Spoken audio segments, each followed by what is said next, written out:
Welcome back to the Joust About Careers podcast, where you can learn about careers from the people who are actually doing the work every day. I'm your host, Brian Brott, and this week's highlights feature Abby Allen, a 2005 Van Buren graduate who is a physician's assistant and assistant professor in the PA program at the University of Findlay. The highlights focus on what a typical day looks like for Abby as both a professor and PA, the different degrees that can be earned in the healthcare field, and the importance of gaining experience and earning good grades when entering the healthcare field. If you want to learn more about Abby's career journey, you can always watch or listen to her full interview, and if you find this podcast useful, please share it with someone else who could benefit from it. Enjoy the highlights, and I'll see you back here next week for a brand new episode.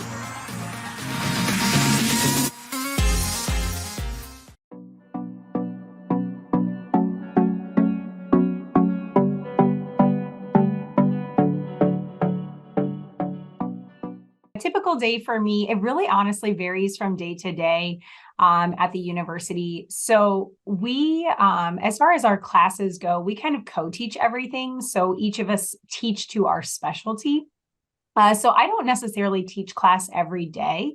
But typical day for me, I come in, go through my emails, kind of review my calendar. If I have lecture that day, I'll be in class anywhere. Most of our lectures are on average an hour and a half to 2 hours, I would say. Sometimes we have a lab associated with it. Sometimes we don't. It's just straight lecture. And then I spend probably majority of my time prepping lectures. So just making sure medicine is ever changing. So making sure I have the most up-to-date medications and the most up-to-date guidelines, to make sure that I'm teaching the students the most appropriate evidence-based medicine that's out there right now. And then, writing exam questions, making sure my exams are set up is a lot of kind of my day to day. So like fall semester, I teach a class on how to do procedures. So I teach the students how to do things like give injections and start IVs and put in catheters and things like that. So then I have to spend a little bit of time setting up the mannequins, tearing down the mannequins, those types of things. But actually, as of Friday, we graduated a cohort, so I'm on break right now. So I get break until second week of January, which is kind of nice. So now's a little bit of a lull for us. Yeah, that sounds very nice. It is nice. It's the one bonus to working at the university, but the downside is our program goes all year round, so we don't get summer break. So I don't get a summer vacation like most, which would be awesome. But we do get 2 weeks at the end of summer, which is nice. But and then as far as working clinically, so I started my career in the emergency room at St. Rita's, and then I spent a little bit of time at Blanchard Valley in the ER. And then I worked at Blanchard Valley Medical Associates for a couple of years, and I did endocrinology and just general internal medicine. And then at the end, I was working residential care through Blanchard Valley Hospital. And I still do that on a PRN basis, which is an as needed basis. And we cover, so the physician that I work with now, Dr. Mino, he covers Birch Haven. And so I don't get to work there as much as I'd like, but I cover when he has a nurse practitioner right now. So whenever she takes vacation, they usually send me an email and say, hey, what shifts can you pick up? Depending on my class schedule, we are allotted 8 hours on Fridays to maintain clinical practice. So there are 2 people in my office that do work every Friday in allergy and asthma. I have the first 2 years or 3 years of being here, I kind of wanted to get established in this before I picked up more of a clinical role. So I still work there. I would say probably this year I've had maybe like 6 shifts. I do have some coming up in January. The nurse practitioner unfortunately put in her notice, so they asked me if I could help out in January. And I am actually actively looking for something on Fridays where I can start seeing patients again clinically. So, but at the nursing home, it's a little bit different than working in a doctor's office. So we're technically the family practice or the house doctor for the nursing home. It's a lot of paperwork, probably a lot more paperwork than people would realize, looking through labs and signing papers and, doing all of those medication reviews and things. And then typically I'll see a couple patients while I'm there, anywhere from, 5 to 6, I'd say. I'm a little rusty because I don't do it all day, every day. So I don't see as many patients as I used used to. And the paperwork takes me a long time. Right. But so that's kind of what my clinical practice looks like. And then I spend the rest of the day charting after I see my patients and again, going through the paperwork before I leave for the day.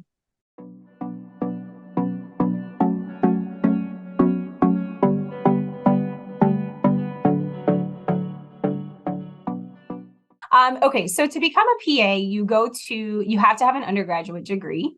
And then on average, most PA programs, so it's a master's degree to become a physician assistant is a master's degree. Our program is 28 months. On average, they're 27 to 28 months. You're going to find some that are a little shorter. You're going to find some that are a little bit longer. And then when you graduate, you have a master's degree.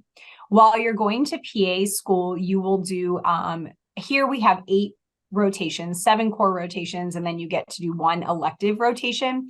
And the nice thing about being a PA is that you can switch specialties as often as you would like to do. So for instance, I worked in the emergency room. I did a little bit of internal medicine. Then I did a little bit of geriatrics. Now I'm in education. So, you can switch specialties should you choose to do that, which is a nice thing about PA. If you wanted to become a physician, so, there's MDs, there's also DOs. For them, you also need a 4-year degree, and then you apply to medical school. Most medical school programs are a couple of years. And then once you get through medical school, then you apply for a residency.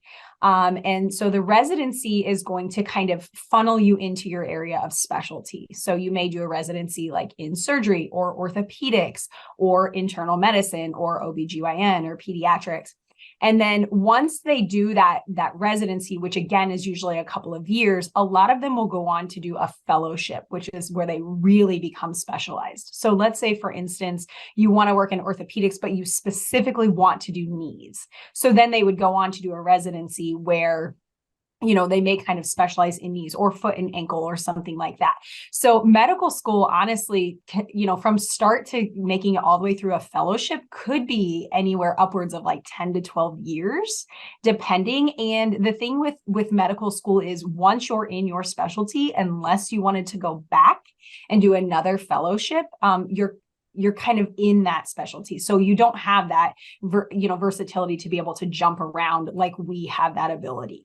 Plus, obviously, the years make a huge difference too. And then as far as nurse practitioners go, so there's a couple of differences between nurse practitioners and PAs, but really there's also a lot of similarities between the two of us. You'll hear a lot call us advanced practice providers as well. I don't know. There's a lot of different opinions out there going on right now about calling us mid-levels versus advanced practice versus just NPPA. I'm not going to get into the politics of it all. But so nurse practitioners, typically, they have to be a nurse first. So you go to nursing school. And then as far as NP school goes, there are a lot of online NP programs. And then there are some in person. I feel like majority of the NPs that I know have done their NP online. And with that, then they also have to do clinical rotations. I can't really speak to exactly what that looks like because I don't know the numbers and stuff. But what I do know is they do have to specialize in area. So they either have to pick like adult medicine or pediatric medicine. I think it's like adult medicine, family medicine, or that seems about how it works out. So they do kind of have to specialize a little bit, where we get training across the whole spectrum of age, birth to death. We get that training. And then with the nurse practitioners, still same idea. They can still write prescriptions. They can still see patients. In some states, they don't necessarily have to work under a supervising or collaborating physician, whereas PAs, typically in most states, we do have to work under a supervising or collaborating physician. Another big difference between nurse practitioners and PAs, if you listen, like the old school kind of thought processes, we're more medically trained. So we kind of follow the medical board, which is where our physicians come from. And then nurse practitioners are more nursing trained. So they have more of a nursing background, and their overseeing board is the nursing board. So we have different boards that kind of are over us and govern us.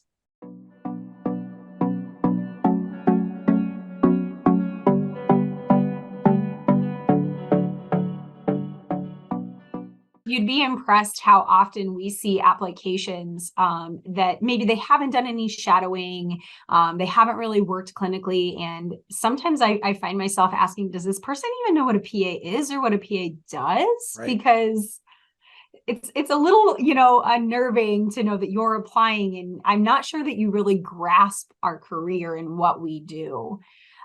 So I think that that's great. Yeah, I know Blanchard Valley has something in place where students can apply for shadowing, or, sometimes you can just call some of the local offices and ask if they take people for shadowing. That's always a great idea too. Right. Another thing that I always tell high school students or students getting ready to start college is because the application system is so intense, and competitive, sometimes it's easy to kind of fall into, you get out of the house, you get away from mom and dad, you're going to college, you kind of don't get up and go to class maybe. And if you're thinking about a career in medicine, I mean, really not even PA, PT, OT, speech therapy, any of those competitive master's programs you're going to be potentially applying to, you have to have good grades.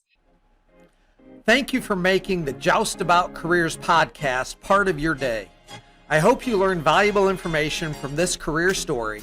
And to be sure you don't miss upcoming episodes, please click subscribe on YouTube or your favorite podcast platform so you'll know when the next episode is released.